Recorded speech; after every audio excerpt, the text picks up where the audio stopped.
In this video I will show you how to send money on Botim, so let's learn how to do this.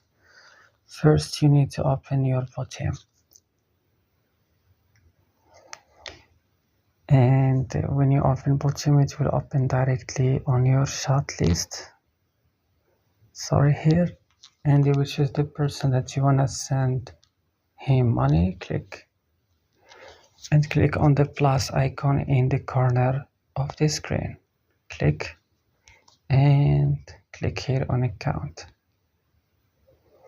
So after that it will open here on account detail. Click add account detail and click on bank transfer and click choose method.